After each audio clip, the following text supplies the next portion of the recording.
Hey guys, what's going on? My name is Joe, and honestly, I just recorded about 15 minutes worth of footage going through every single thing in the new update, but I feel like you guys wouldn't really want to see that, so I'm just going to be going through what I believe are the most important things in the update, what everything sort of means, like out of the important things, and what I believe are some changes that are going to be occurring. Now firstly, one of the big changes that happened is actually to the soda popper. Now before, with the soda popper, the more you ran around, the more boost you got. Now this has actually been changed, and you have to actually hit people now and shoot them to gain boost. So this actually increases the amount of soda popping scouts that are running and sort of making contact with people, and actually increases combat without the map, as opposed to just people running around in spawn and running around the map trying to gain their boost. They had to actually earn it now by shooting people, which is quite a big nerf, but I feel like it's quite deserved, because in theory, running around to gain a boost just does sound a bit ridiculous.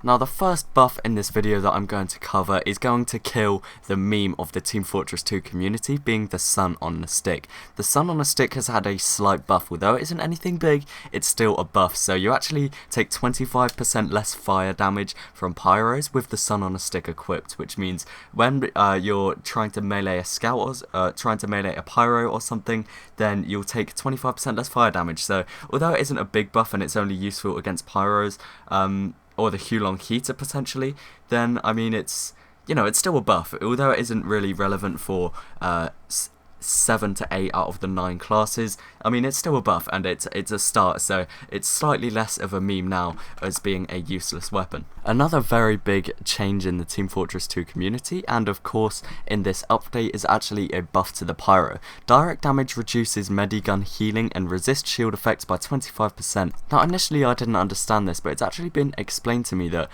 essentially when you hurt someone and instead of afterburn, they'll actually receive less healing from their medics. So essentially this is a direct buff to the pyro, especially in comparison to the heavy. So if you hurt a heavy while he's being pocketed, their healing from the medic will be directly cut down. So that is a big buff to the pyro, and a very big nerf essentially to medics and heavies alike. Now the Criticola has received a small nerf. This was actually very popular demand in the Team Fortress 2 community. Although it isn't anything big, they've made it so for 2 seconds after the Criticola expires, you are marked for death, which means every time you are hit, it is a mini crit. Now this isn't a very big nerf, but I mean it's still a nerf. It still does impact a lot of important aspects of the Criticola, but I feel like it's not enough. If they were going to nerf it, they should have maybe done something a bit more drastic, but still a very much needed nerf. Another buff that happened is to the spy as a character. He actually has 325 units of speed as opposed to the 300 he had previously, so he's going to be running a lot faster now, which is not necessarily a needed buff, but I feel like it's actually quite a good buff, because when you're playing as the spy, it's always good to be able to run a bit faster. So think how fast you go with the speed boost with the big earner equipped. It's going to be quite cool, so you'll be able to move a lot faster now, catch up to targets when trying to backstab them. So I think that is quite a cool buff they've added. Completely unrelated from this, engineer to build a teleporter now, it only costs 50 metal as opposed to the 125 I think it was, or 120 that it used to cost, and this means with the Eureka effect it costs 25 metal to make a teleporter. This is a big buff to the engineer as a whole, and it increases team play by people actually now wanting to build teleporters, because it takes a lot less of their metal, and it will increase the amount of teleporters used as opposed to people sat in their spawn in their little engie nest.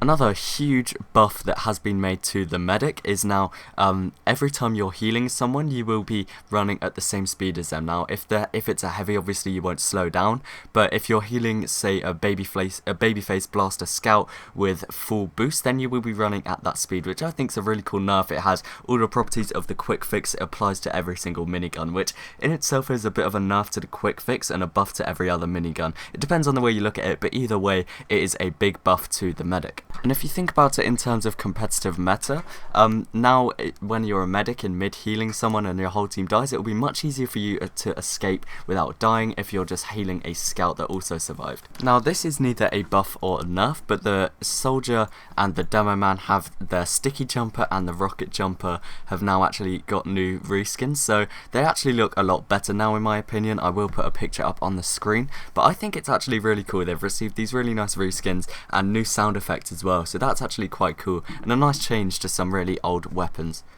A big, well-needed in my opinion, buff has been made to the Sydney Sleeper, and when it's fully charged or when making a headshot, it now will apply Jarate in a radius. So essentially, when you shoot someone when you're fully charged or when you shoot someone with a headshot, there will be a big explosion of Jarate covering the surrounding enemies. This is going to be especially effective if you're in sort of a tight map and there's a lot of people around one person, and scoped shots now extinguish teammates. So this increases team play, and it's essentially saving you from throwing Jarate on your teammates. So that's actually a really cool feature and quite a big buff to a very underpowered previously gun. They have buffed the shortstop, so now they've added a alt fire attack where you can reach out and shove someone. The shortstop is of course a one-handed weapon, it's a shotgun pistol, and now it's got this alt attack where you can just reach out and shove an enemy. So I guess it could be resemblance of Air Blast for the pyro, where you just shove someone out of the way essentially. But however, they have removed the plus healing bonus and removed the pushback vuln to plus 20% from 40%, so when you shoot someone they will not fly back as far as they did previously.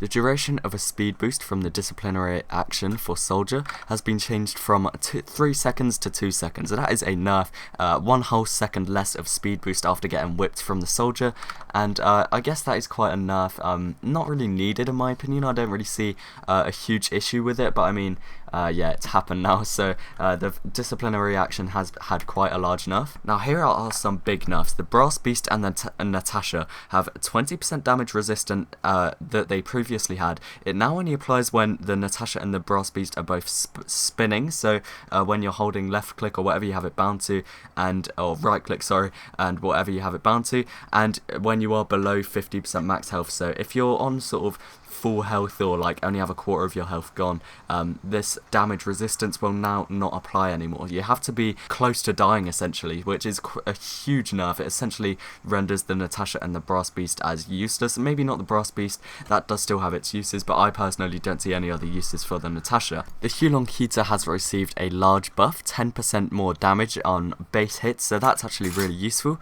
25% increased damage versus burning players, so every time you hit a player that's burning you will receive a quarter more damage than previously, which is actually quite a lot when you think about it in perspective.